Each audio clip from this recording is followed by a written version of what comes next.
Good morning, Your Honors, and may it please the Court. My name is Lisa Anderson, and I am here on behalf of the Safarov family, the petitioners in this case. I will be watching the clock, and I would respectfully like to reserve 2 minutes for rebuttal.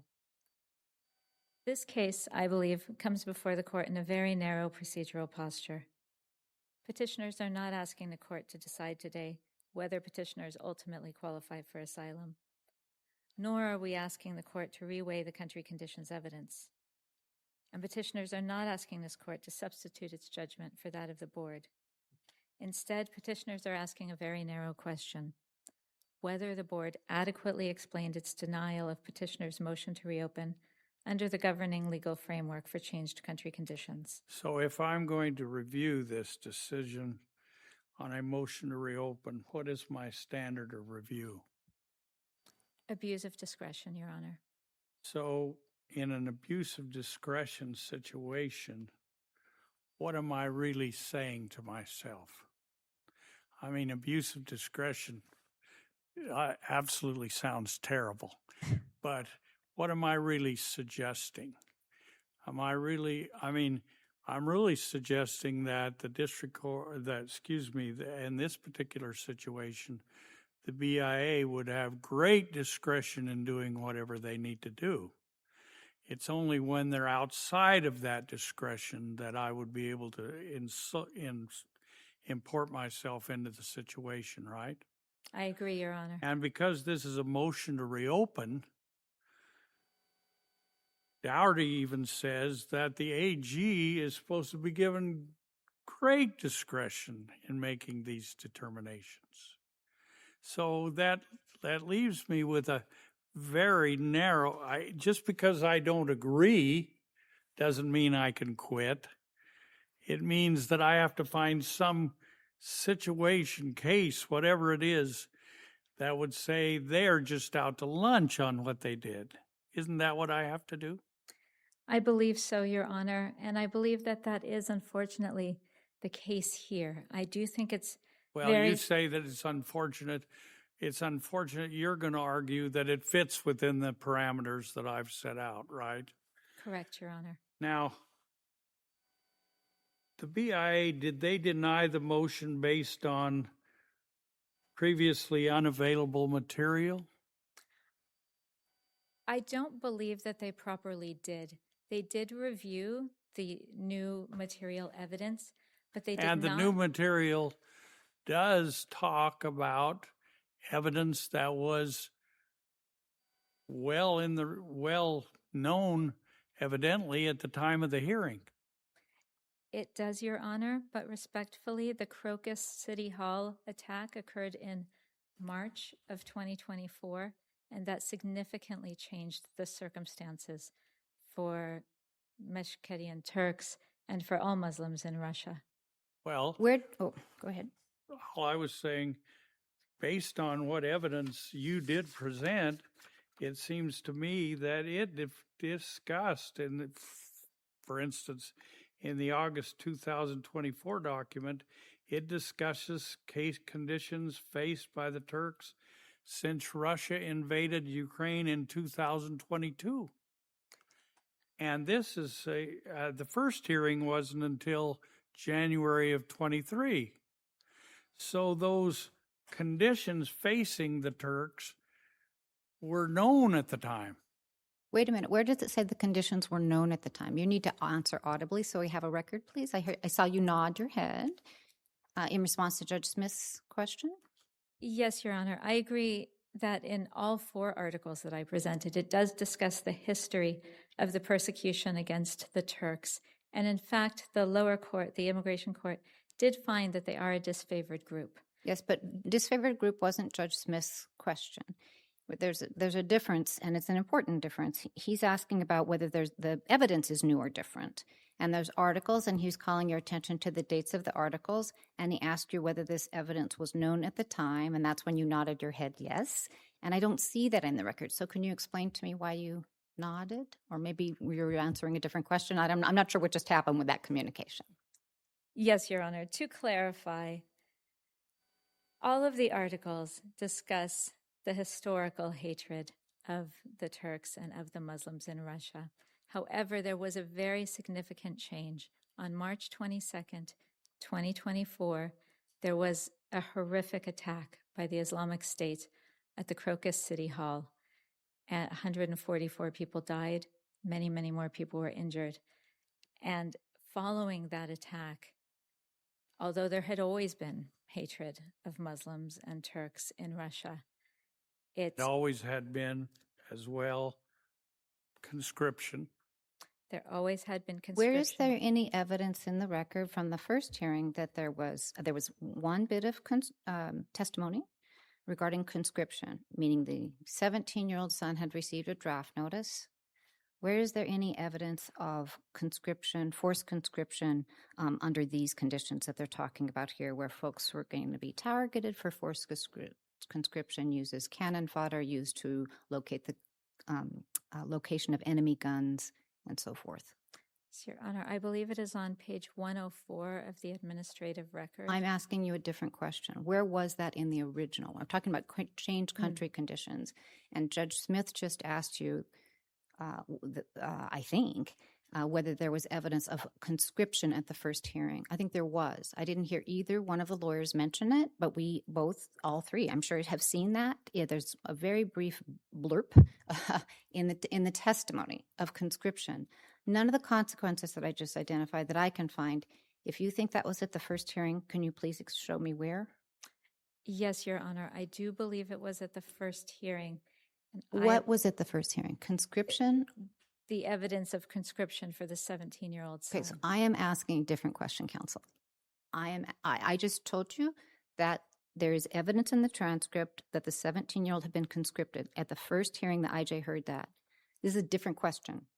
I don't see anywhere in the record that at the first hearing there was any evidence that this forced conscription was more than being, drafted. Being drafted is, we have lots of case law that says that's not persecution.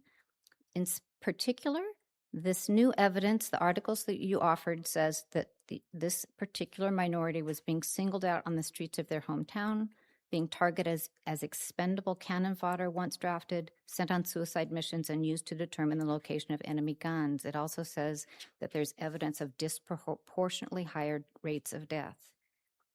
I don't see that evidence. I really need to have a precise answer on when you're nodding your head in response to Judge Smith's questions. Yes, Your Honor, I agree with you. In the initial hearing, there was only proof of conscription, which, as you say, is not persecution under the Ninth Circuit case law. However, the material change occurred with the new documentation that does show that following the rise of Islamophobia, following the Crocus City Hall murders, that at that point, then people who were conscripted, especially if they were minority groups, Muslims and Turks, were considered cannon fodder, were put to seek out the locations of the mines and the guns, were essentially sent on suicide missions. And I think that is a material change. So here's my problem. You said you're looking for very narrow relief here. It seems to me that it's even narrower than you described. I don't think it's even just country conditions and whether this motion to reopen should have been granted, because the BIA didn't reach the question of whether the new evidence, these consequences of conscription were known or could have been made available, could have been reported out and at that first hearing. And it seems to me we cannot reach that before the BIA does. So I just want to make sure, are you looking for, what exact relief are you looking for? The exact relief I'm looking for is to vacate the decision of the board, denial of reopening, and to remand it for further proceedings consistent with the governing legal standards, for the board to explain specifically what it was in the new evidence that either supported their decision or perhaps upon review they will determine that it does not. But I don't believe that they gave it a meaningful review. But if I could, and I'll let Judge Kristen interrupt and put in questions that would, what we're really trying to do is focus on the motion that was granted or not granted, and why granted or not granted. And all they said there was this is the same thing we had before. So we are not going to grant this motion. It's the same thing we had before. It's the same conditions. So I looked at the case law. And the case law that I'm looking at is a case that's done by Judge Reinhardt. So it isn't necessarily a case that is going to be by the most conservative jurist that sits on this court. It's by quite a liberal jurist. And he says the comparison made is not between the motion to reopen and the previous application, but between the country conditions at the time of the instant motion and those at the time of the prior hearing.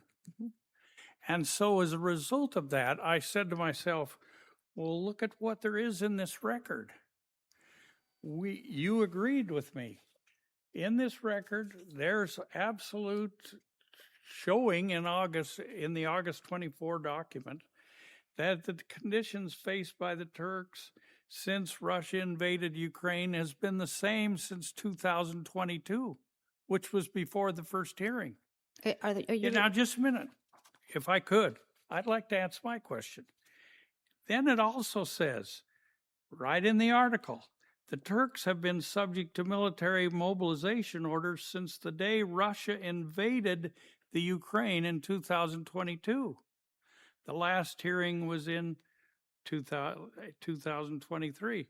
So when I'm looking between the conditions at the time of the instant motion and the time of the prior hearing, it seems to me your evidence says they're much the same. So how do I say, well, it's an abuse of discretion for the BIA to say it's the same. We don't need to look at it again, especially when I'm supposed to give them a lot of discretion anyway. Respectfully, Your Honor, I disagree that it is the same. On page 104 of the administrative record, it specifically says that now, with the rise of Islamophobia, because of those Crocus City Hall killings, that now men of conscription age, there are 3 men in his family of conscription age, will be considered expendable fodder in the war against Ukraine.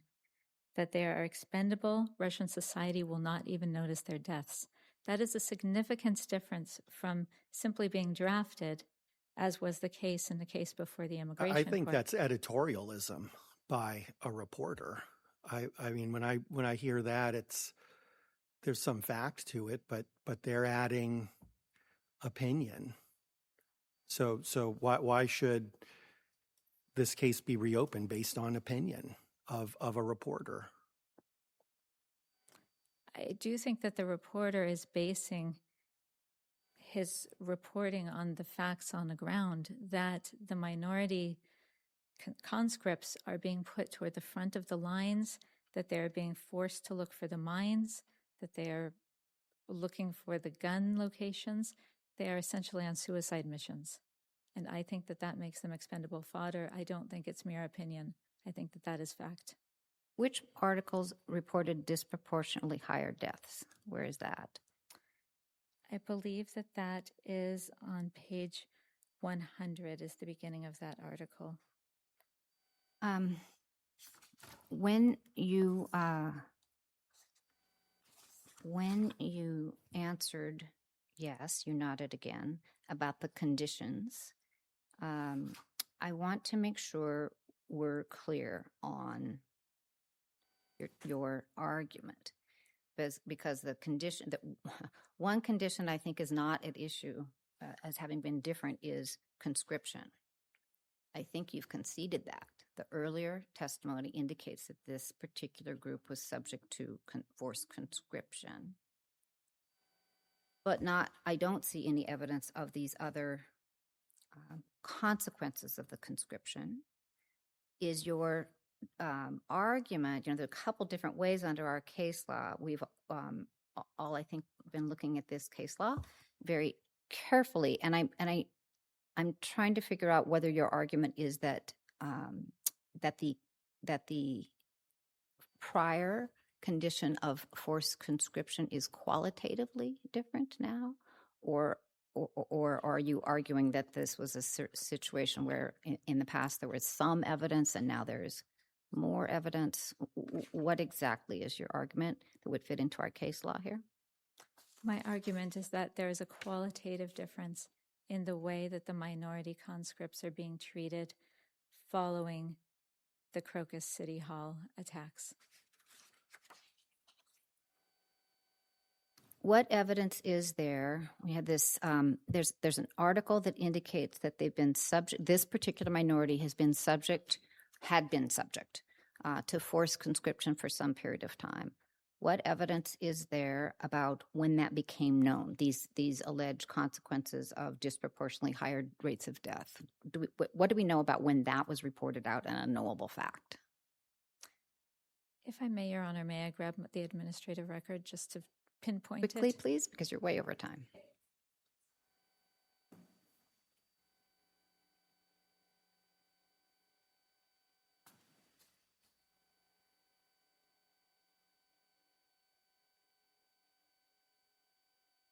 Actually, why don't I let you look at that? You're way over time. We'll hear from opposing counsel, and you can, if you want to speak to that when you come back on rebuttal, we're going to put 1 minute on the clock for rebuttal since we took so much of your time. I appreciate that. Thank you very Not much, at all. Your Honor. Madam Clerk, I can barely see opposing counsel. Can you help with the screen? Oh, here you come. They're moving your screen up so we can see. Thank you. All right. Good morning, Your Honors. May it please the Court, Rhea Jarawan on behalf of the Respondent, the Attorney General. As Your Honors indicated, the central issue in this case is whether the Board abused its discretion in denying the motion to reopen. And based on the evidence presented with the motion to reopen, as compared to the original record evidence from the 2023 Immigration Court proceedings, the Board did not abuse its discretion because the petitioners have failed to demonstrate a change in-country conditions in Russia between 2023, the immigration hearing, and 2024, the filing of the motion to reopen. Specifically, the Board rationally concluded that the 4 documents submitted with the motion to reopen demonstrated a continuity of discriminatory conduct in Russia that predated the 2023 immigration proceedings. Not only do the contents of these documents describe country conditions in Russia from 2022 and earlier, some of the documents don't address the Meskhetian Turks at all. Additionally, the petitioners focus on Russia's war with Ukraine as a purported material change in country conditions is not quite accurate because the documents submitted with the motion to reopen explicitly state that even before the full-scale invasion, the Meskhetian Turks were seeking refuge in the U.S. due to discriminatory practices and violence. So, counsel, can I ask you right there? This is one of the focus I'm trying to nail down. Where is there anything in the record that indicates that as of the time of the earlier hearing, they were not only being conscripted, but that they were subject to these consequences that we've discussed, disproportionately higher rates of death and being singled out for this very difficult treatment in the military? I think the article talking about the... Let's not talk about the articles that she's submitted now. I think the appropriate thing to do is to cite to the record to answer Judge Kristen's question, because I think it's a very important question. I tried to find where in the record in 2023 there was any idea of forced conscription and all of these suicide stuff. I couldn't find it. In fact, as I looked at the record, it says, turning to respondents' claims, the court find the Turk community in the Russia constitutes a disfavorable group, but they're not systematically persecuted. At that point, this would be a systematic persecution. They say the ethnicity as a disfavored group. The court ultimately finds the records establishes only a minor risk they'll suffer persecution because of membership in the group. And that it really, the discrimination is societal and economic, which has nothing to do with what we're really talking about or what they're presenting. And then lastly, they said the court finds that none of the respondents are at a heightened risk of persecution relative to the general population, which would suggest the general population was conscripted too. So it seems to me that if I look at what they said and I compare it with what is going to be presented to them now, it is different. I would argue, and the government's position is, any conscription discussion is reflected in the 2022 time period. Well, and but so but now just a minute. You can argue what you want. I looked at what the BIA said, what the IJ said, because the BIA didn't say anything. They just adopted what the IJ said. But the IJ does not seem to do that at all. The IJ doesn't seem to say there's any type of, if you will, discriminatory treatment for these Turks, where they're automatically, every one of them, put in the military and sent off to war. In fact, it was quite different. It was more about societal and economic discrimination. I would point to page 387, which is the Punished Peoples of the Soviet Union document from the original petition for review. Yes, it's page 387 of the record. It talks about the Meskhetian Turks were called to active army service in 1944, and it was the entire male population. And then there's other documentation in the record, as you said, about harassment, discrimination. Page 478 talks about the 1990s and mid-2000s characterized by social prejudice, official stigmatization, police harassment, and violence, including periodic pogroms. So the government's position is this has been going on since well before 2023. But even if we're going to talk about the Ukraine war specifically and any conscription, that started in 2022, according to these documents with the motion to reopen. So that's before the 2023 immigration judge's hearing. So that means it predated. But evidently it wasn't known, because that's not what we focused on in that hearing at all. We didn't say anything about that. I mean, that's all. I listened to Judge Kristen's questions, and frankly, she asked some of the same questions I had. I'm not trying to reach the result that I necessarily want to reach. I'm trying to reach the right result here. Here, it is true. I have to make a comparison, not between the motion to reopen and the previous application, but between the country conditions at the time of the instant motion and those at the time of the prior hearing.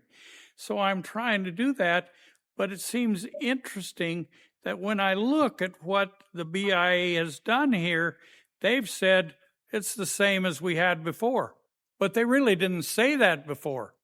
If I look at what the IJ talked about, he didn't even talk about conscription, except on page 169, and it had nothing to do with this.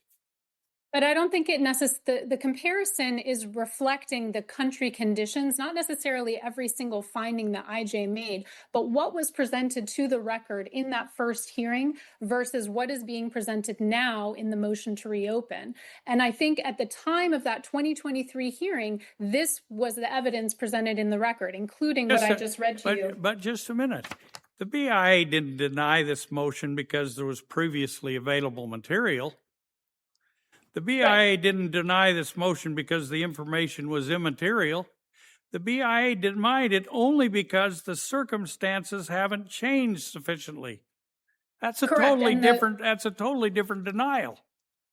Right. The denial that we are focusing on is just was there a continuation of the country conditions, or was there a change? And based on the record from the previous hearing, it's the same type of country conditions. As I read to you, this idea of conscription is not new. This idea of violence and discriminatory action is not new. It has been going on for decades.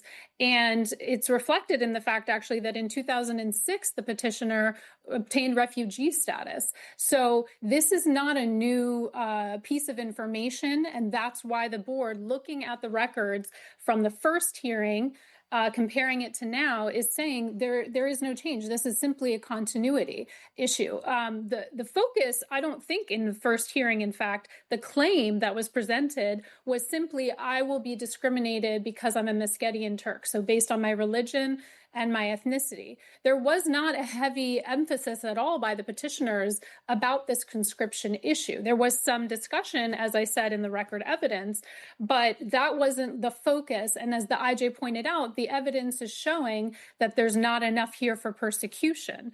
But when you look at the evidence now, Well, it's nothing different. I'll be fair. I'm not sure the record would really show that.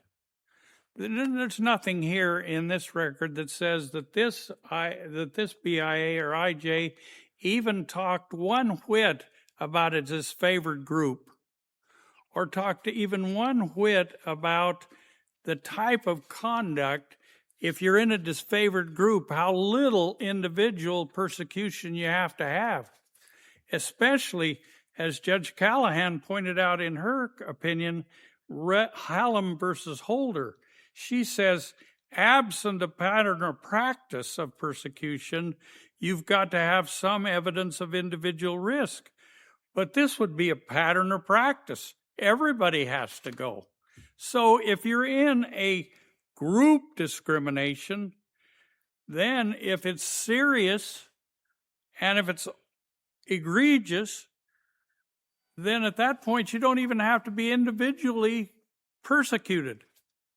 But I think we're conflating. There's 4 grounds of denials that are possible under a motion to reopen. The last ground, as is explained in the Tufigi case, is prima facie evidence. So I think we're conflating the first ground, which is whether there's a change in country conditions, and the 4th ground, which is the prima facie evidence. We don't even get to the prima facie evidence in this case because we are focusing simply on the one issue that the board discussed, which is, was there a change in country conditions that are demonstrated qualitative material change between the 2023 hearing and the motion to reopen. We don't even get to whether there's a disfavored group, a pattern in practice. That issue is not before the court. Counsel, we appreciate that, but what the board said is, quote, Turks have been subject to military mobilization orders since 2022. Correct. And so that's before the 2023 Yes, we understand hearing. that. We understand that. But we have to drill down a whole lot more than that because we have to figure out, counsel, if I could just get you to focus. There's a difference between being subject to the draft and no question, that's not persecution. But this new evidence is talking about disproportionately higher rates of death and so forth. I don't want to repeat myself, but it's not just being conscripted. And then the second problem we've got is the articles. We know the dates of the articles and we know what they're talking about. We don't know when we know when the military conflict started. We don't know how long it took to get to the place where they're documenting these higher rates of death and whether that could have been reported out.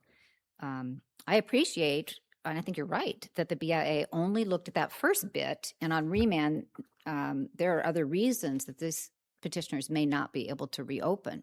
We do not reach the other elements in the first instance, to be sure. But sorry, I'll let you. But if I could just finish. But I think your position is that on this record, you think they haven't demonstrated a change. That doesn't take very much under our case law.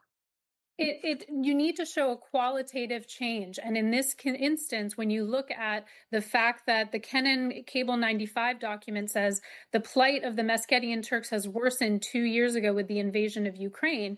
So again, if there's a worsening in 2022 that was not raised in 2023, then that evidence needs to be presented. If it had been presented, that's a different question, but it was not presented at all. So if you have evidence that is a continuity from prior to 2023, which 2022 would be, any evidence, any conscription that occurred prior to 2023 does not mean that there's a change. If there's conscription in 2022 and conscription in 2024, then that's a continuity. That's not a change. As to conscription, I don't think we're disagreeing with you at all. Okay. All right. I appreciate your argument very much and your advocacy. Okay. We're going to just put 1 minute on the clock. Oh, wait a minute. I'm sorry. Did you have additional questions? I do not. Do you have additional questions? None. Okay. Thank you, counsel. Thank you. You bet.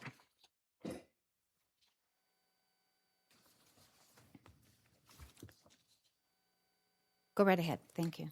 Thank you, Your Honor. Your Honor, the most important pieces of evidence that I would point to are in the article on page 78, Putin's Most Punished Minority from August 28th, 2024. Could you give me us the ER site? I want to make sure I've got the same ones pulled up. I believe 78, is that? Okay. In which it says, barbaric, there are suicide missions and a higher number of fatalities. Now, it does not say a date as to when this started, but the date of the article is August 28th, 2024. So I believe it's safe to assume that it was contemporaneous with that time. And on page 87 in the article, in Russia, race hate takes hold after Islamic State's Crocus City Hall terror attack. It mentions how that attack poured petrol on a racial fire. And that attack was March 22nd, 2024. The article was written in April 10th of 2024. I only have one more question, counsel. Yes, Your Honor. Judge Liberti raises a fair point that some of the characterizations in the news articles are could be read that way as a statements of opinion or characterization. What facts are you asserting constitute changed country conditions? The facts are that the conscripted minorities are being sent on suicide missions, that they factually have a much higher risk of fatality. And on page 107, it notes that Russian society is not protesting this war because the most vulnerable people are the people dying. It's not the Russians, the ethnically Russians who are dying in these mass amounts. It's the minorities who are being put at the front lines. Let me just check to see we have more questions. I don't think we have any more questions, but I want to thank both of you for your advocacy very much. And we're going to take this under advisement and get you a decision as soon as we can. We'll be off record for the day, actually for the week. Thank you very much, Your Honors.